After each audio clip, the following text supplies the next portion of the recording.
ಶ್ರೀ ಮನೆ ರುಚಿ ರೆಸಿಪೀಸ್ಗೆ ನಿಮ್ಮೆಲ್ಲರಿಗೂ ಸ್ವಾಗತ. ಈ ದಿನ ಒಂದು ಪರಾಟ ಜೊತೆಗೆ ನಿಮ್ಮನ್ನು ಭೇಟಿ ಮಾಡ್ತಾಯಿದ್ದೀನಿ. ಆಲೂ ಪರಾಟ ಬಿಸಿ ಬಿಸಿಯಾಗಿ ಚಳಿಗಾಲಕ್ಕೆ ಬಿಸಿ ಬಿಸಿಯಾಗಿ ಮಾಡ್ಕೊಂಡು ತಿಂದರೆ ತುಂಬ ರುಚಿಯಾಗಿರುತ್ತೆ. ಇವತ್ತು ಇದನ್ನು ಹೇಗೆ ಮಾಡೋದು ಅಂತ ನೋಡ್ಕೊಳ್ಳೋಣ. ಇಲ್ಲಿ ನಾನು 5ರಿಂದ 6 ಆಲೂಗಡ್ಡೆನ ದೊಡ್ಡ ದೊಡ್ಡ ಹೋಳುಗಳನ್ನಾಗಿ ಈ ಥರ ಹಚ್ಚಿಟ್ಕೊಂಡು ಇದನ್ನು ಒಲೆ ಮೇಲೆ ಸಪ್ರೇಟಾಗಿ ಬೇಯಿಸ್ಕೊತೀನಿ. ಕುಕ್ಕರಲ್ಲಿ ಹಾಕಿದ್ರೆ ಅಷ್ಟು ಚೆನ್ನಾಗಿ ಬರೋದಿಲ್ಲ. ಇದಕ್ಕೆ ಸಾಕಷ್ಟು ನೀರು ಹಾಕಿ ಒಲೆ ಮೇಲೆ ಸಪ್ರೇಟಾಗಿ ಬೇಯಿಸ್ಕೊಳ್ಳೋಣ. ಆನಂತರ ಒಂದು ಬೇಸಿನ್ಗೆ ಬೇಕಾದಷ್ಟು ಗೋಧಿ ಹಿಟ್ಟು, ಸುಮಾರು 8ರಿಂದ 9 ಪರಾಟಾಗುವಷ್ಟು ಗೋಧಿ ಹಿಟ್ಟನ್ನ ತೊಗೊಂಡಿದ್ದೀನಿ. ಇದನ್ನು ನೀರು ಹಾಕ್ಕೊಂಡು ನಿಧಾನವಾಗಿ ಚೆನ್ನಾಗಿ ಕಲಿಸ್ಕೋಬೇಕಾಗತ್ತೆ. ಗಂಟಿಲ್ಲದೆ ನಿಧಾನಕ್ಕೆ ಸ್ವಲ್ಪ ಸ್ವಲ್ಪ ನೀರು ಹಾಕ್ಕೊಂಡು ಚೆನ್ನಾಗಿ ಕಲಿಸ್ಕೊಳ್ಳಿ. ಸಾಕಷ್ಟು ರುಚಿಗೆ ತಕ್ಕಷ್ಟು ಉಪ್ಪನ್ನು ಹಾಕ್ಕೊಂಡು ಮೊದಲೇ ಚೆನ್ನಾಗಿ ಕಲಿಸ್ಕೊಂಡು ಇರಬೇಕು. ಇದು ಮಾಮೂಲಿ ಗೋಧಿ ಹಿಟ್ಟಿಗಿಂತ ಇನ್ನೊಂದು ಸ್ವಲ್ಪ ನೀರಾಗಿ ಕಲಿಸ್ಕೋಬೇಕಾಗತ್ತೆ. ಚೆನ್ನಾಗಿ ನಾದ್ಕೊಂಡು ಹಿಟ್ಟನ್ನ ಕಲಿಸ್ಕೊಳ್ಳಿ. ಸ್ವಲ್ಪ ಎಲ್ಲ ಕಲಸಾದ್ಮೇಲೆ ಒಂದು ಸ್ವಲ್ಪ ಎಣ್ಣೆ ಹಾಕಿ ಮತ್ತು ಚೆನ್ನಾಗಿ ನಾದಿ ಇದನ್ನು ಕಲಿಸ್ಕೊಂಡು ಒಂದು ತಟ್ಟೆ ಮುಚ್ಚಿ ಇಟ್ಬಿಡೋಣ. ಅಷ್ಟೊತ್ತಿಗೆ ಇದನ್ನೆಲ್ಲ ಮಾಡ್ಕೊಳ್ಳೋಷ್ಟೊತ್ತಿಗೆ ಸ್ವಲ್ಪ ಇವಾಗ ನೋಡಿ ಆಲೂಗಡ್ಡೆ ಬೆಂದಿದೆಯಲ್ವ ನೋಡ್ಕೊಳ್ಳೋಣ. ಸ್ವಲ್ಪ ಟೈಮ್ ತೊಗೊಳತ್ತೆ ಇದೆಲ್ಲ ಆಗೋಷ್ಟೊತ್ತಿಗೆ. ಈಗ ಬೆಂದಿದೆಯೋ ಇಲ್ವ ಅಂತ ನೋಡೋಕ್ಕೆ ಒಂದು ಚಾಕು ತೊಗೊಂಡು ಅದರೊಳಗೆ ಚುಚ್ಚಿ ನೋಡಿದಾಗ ಅದು ಒಳಗಡೆ ಹೋಗಬೇಕು. ಆವಾಗ ಚೆನ್ನಾಗಿ ಬೆಂದಿರುತ್ತೆ. ತುಂಬ ಬೇಯಿಸ್ಕೊಳ್ಳೋ ಅಂದರೆ ನೀರಾಗಿಬಿಡುತ್ತೆ, ಆಲೂಗಡ್ಡೆ ನೀರು ಬಿಟ್ಕೊಳುತ್ತೆ, ಹಾಕಬೇಡ. ಇವಾಗ ಚೆನ್ನಾಗಿ ನೀರನ್ನೆಲ್ಲ ತೆಕ್ಕೊಂಡು ಆರಿದ ಮೇಲೆ ಇದನ್ನು ಪುಡಿಯಾಗಿ ಮಾಡಿ ಇಟ್ಕೊಳ್ಳಿ. ಪುಡಿ ಆಗಬೇಕು. ಚೆನ್ನಾಗಿ ತಣ್ಣಗಾದ್ಮೇಲೆ ಇದು ಚೆನ್ನಾಗಿ ಪುಡಿ ಆಗುತ್ತೆ. ಪುಡಿಯಾಗಿ ಆದಮೇಲೆ ಈ ಆಲೂಗಡ್ಡೆನ ಇದರಲ್ಲಿ ನೀರಂಶ ಇರೋದೇ ಇಲ್ಲ. ಅದಕ್ಕೆ ಮತ್ತೆ ಇನ್ನೊಂದು ಸ್ವಲ್ಪ ರುಚಿಗೆ ತಕ್ಕಷ್ಟು ಉಪ್ಪನ್ನು ಹಾಕ್ಕೊಂಡು 1 ಚಮಚದಷ್ಟು ಅಚ್ಕಾರದ ಪುಡಿ ಹಾಕ್ಕೊಂಡು ಒಂದು ಮಿಕ್ಸಿ ಜಾರ್ನಲ್ಲಿ 1 ಸ್ಪೂನಷ್ಟು ಓಂಕಾಳು ಮತ್ತು 4 ಹಸಿಮೆಣಸಿನ್ಕಾಯಿ ಇದೆರಡನ್ನು ನುಣ್ಣಗೆ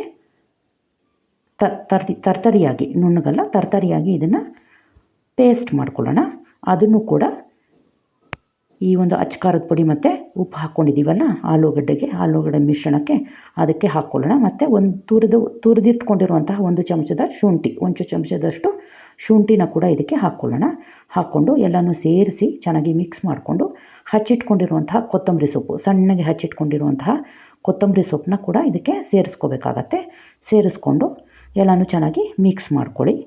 ಮಿಕ್ಸ್ ಮಾಡಿಕೊಂಡು ಇದನ್ನು ಒಂದು ನಿಂಬೆ ಗಾತ್ರಕ್ಕಿಂತ ಸ್ವಲ್ಪ ದೊಡ್ಡ ನಿಂಬೆಹಣ್ಣು ಗಾತ್ರದಷ್ಟು ಉಂಡೆಗಳನ್ನ ಮಾಡಿ ಇಟ್ಕೊಳ್ಳೋಣ. ಇವಾಗ ನಾನಿಲ್ಲಿ ಸುಮಾರು ಎಲ್ಲ ಈ ಥರ ಉಂಡೆ ಮಾಡಿ ಇಟ್ಕೊಳ್ತಾ ಇದ್ದೀನಿ. ಸುಮಾರು 9ರಿಂದ 10 ಉಂಡೆ ಆಯಿತು. ನನಗೆ 9 ಉಂಡೆ ಆಯಿತು.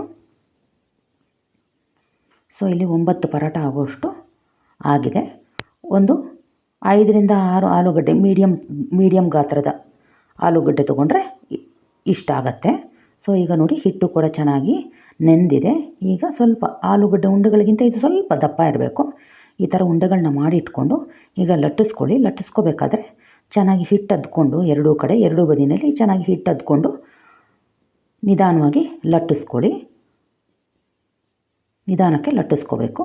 ಲಟ್ಟಿಸ್ಕೊಂಡು ಸ್ವಲ್ಪ ದಪ್ಪನೇ ಇರಲಿ, ತುಂಬ ತೆಳ್ಳಗೆ ಮಾಡ್ಕೋಬೇಡಿ, ತುಂಬ ದಪ್ಪನೂ ಬೇಡ, ಮೀಡಿಯಮ್ ಸೈಜಲ್ಲಿರಲಿ ಲಟ್ಟಿಸ್ಕೊಳ್ಳೋದು. ನೋಡಿ ಈ ಥರದಲ್ಲಿ ಲಟ್ಟಿಸ್ಕೋಬೇಕಾಗತ್ತೆ. ಅಷ್ಟು ದಪ್ಪ ಇರಬೇಕು, ಅಷ್ಟು ತುಂಬ ತೆಳುಗೆ ಲಟ್ಟಿಸ್ಕೋಬೇಡಿ.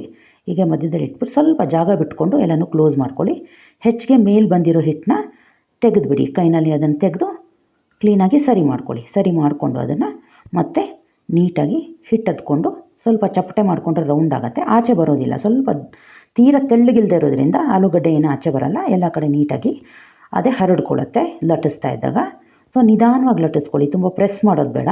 ನಿಧಾನವಾಗಿ ಲಟ್ಟಿಸ್ಕೊಂಡು ಎಲ್ಲ ಕಡೆನೂ ತಿರುಗಿಸ್ಕೊಂಡು ಈ ಥರ ಲಟ್ಟಿಸ್ಕೊಂಡ್ರೆ ಆಗ ಆಲೂಗಡ್ಡೆ ಒಂದೇ ಕಡೆ ಇರೋಲ್ಲ, ಎಲ್ಲ ಕಡೆ ಕರೆಕ್ಟಾಗಿ ಸ್ಪ್ರೆಡ್ ಆಗುತ್ತೆ. ಇನ್ನೊಂದು ಕಡೆ ಹೆಂಚನ್ನ ಕೂಡ ಒಲೆ ಮೇಲೆ ಇಟ್ಕೋಬೇಕಾಗತ್ತೆ.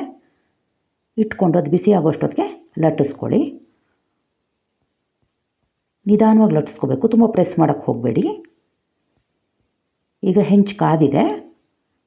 ಈಗ ಪರೋಟಾನ ಮಾಡ್ಕೊಳ್ಳೋಣ. ಈ ಪರೋಟಾನ ನಾನು ತುಪ್ಪ ಹಾಕ್ಬಿಟ್ಟೆ ಮಾಡ್ಕೊಳ್ತಾ ಇದ್ದೀನಿ. ಎಣ್ಣೆಗೆ ಅಷ್ಟು ರುಚಿ ಬರೋದಿಲ್ಲ, ಎಣ್ಣೆ ಹಾಕಿದ್ರೆ ಅಷ್ಟು ರುಚಿಯಾಗಿರೋದಿಲ್ಲ. ಅದಕ್ಕೆ ತುಪ್ಪದಲ್ಲೇ ಇದನ್ನು ಬೇಯಿಸ್ಕೋಬೇಕಾಗತ್ತೆ. 2 ಕಡೆಗೂ ಚೆನ್ನಾಗಿ ಸುಟ್ಕೋಬೇಕಾಗತ್ತೆ. 2 ಕಡೆ ಚೆನ್ನಾಗಿ ಬೇಯಿಸ್ಕೊಳ್ಳಿ. ಚೆನ್ನಾಗಿ ಈ ಥರ ನೋಡಿ, ಚೆನ್ನಾಗಿ 2 ಕಡೆ ಬೆಂದಾದಮೇಲೆ ಇದನ್ನು ಈ ಥರ ತಟ್ಟೆಗೆ ಎತ್ತಿಟ್ಕೊಳ್ಳಿ. ಮತ್ತು ಇನ್ನೊಂದು ತೋರಿಸ್ತಾ ಇದ್ದೀನಿ ನೋಡಿ. ಈ ಥರ ಮತ್ತೆ ಅದೇ ಥರ ಲಟ್ಟಿಸ್ಕೊಂಡು ಮತ್ತೆ ಹಾಕ್ಕೊಳ್ಳಿ. ಇದು ತುಂಬ ರುಚಿಯಾಗಿರುತ್ತೆ ಫ್ರೆಂಡ್ಸ್. ಇದಕ್ಕೆ ಏನು ಈರುಳ್ಳಿ ಆಗಲಿ ಮತ್ತೊಂದೇ ಆಗಲಿ ಅಥವಾ ಬೆಳ್ಳುಳ್ಳಿ ಈ ಥರದ್ದೆಲ್ಲ ಏನೂ ಹಾಕೋ ಅಗತ್ಯ ಇಲ್ಲ. ಇಷ್ಟೇ ಬರೀ ಶುಂಠಿ ಪೇಸ್ಟು, ಹಸಿಮೆಣಸಿನ್ಕಾಯಿ ಮತ್ತು ಓಂಕಾಳಿನ ಪೇಸ್ಟು, ಉಪ್ಪು, ಅಚ್ಕಾರದ ಪುಡಿ, ಕೊತ್ತಂಬರಿ ಸೊಪ್ಪು ಇದಿಷ್ಟನ್ನೇ ಹಾಕ್ಕೊಂಡು ಹಿಟ್ಟನ್ನು ಆಲೂಗಡ್ಡೆ ಮಿಶ್ರಣಕ್ಕೆ ಇದನ್ನು ಸೇರಿಸ್ಕೋಬೇಕಾಗತ್ತೆ. ಹಿಟ್ಟು ಕೂಡ ಸ್ವಲ್ಪ ಮೆತ್ತಗಿರಲಿ, ಚಪಾತಿ ಹಿಟ್ಟಿಗಿಂತ ಸ್ವಲ್ಪ ಮೆತ್ತಗೆ ಕಲಿಸ್ಕೊಳ್ಳಿ. ನೋಡಿ ಇವಾಗ ಎಷ್ಟು ಚೆನ್ನಾಗಿ ಉಬ್ಬಿ ಬರ್ತಾಯಿದೆ. ತಿನ್ನಲಿಕ್ಕೂ ಸಹ ತುಂಬ ರುಚಿಯಾಗಿರುತ್ತೆ. ಈ ರೆಸಿಪಿ ನಿಮಗೆಲ್ಲರಿಗೂ ಇಷ್ಟ ಆಗಿದೆ ಅಂದ್ಕೊತೀನಿ. ಇದನ್ನು ನೀವು ಕೂಡ ಟ್ರೈ ಮಾಡಿ ಹೇಗೆ ಬಂತು ಅಂತ ಕಾಮೆಂಟ್ ಬಾಕ್ಸಲ್ಲಿ ಹೇಳಿ. ನಮ್ಮ ಚಾನಲ್ನ ಲೈಕ್ ಮಾಡಿ, ಶೇರ್ ಮಾಡಿ ಮತ್ತು ಸಬ್ಸ್ಕ್ರೈಬ್ ಮಾಡಿ. ಧನ್ಯವಾದಗಳು.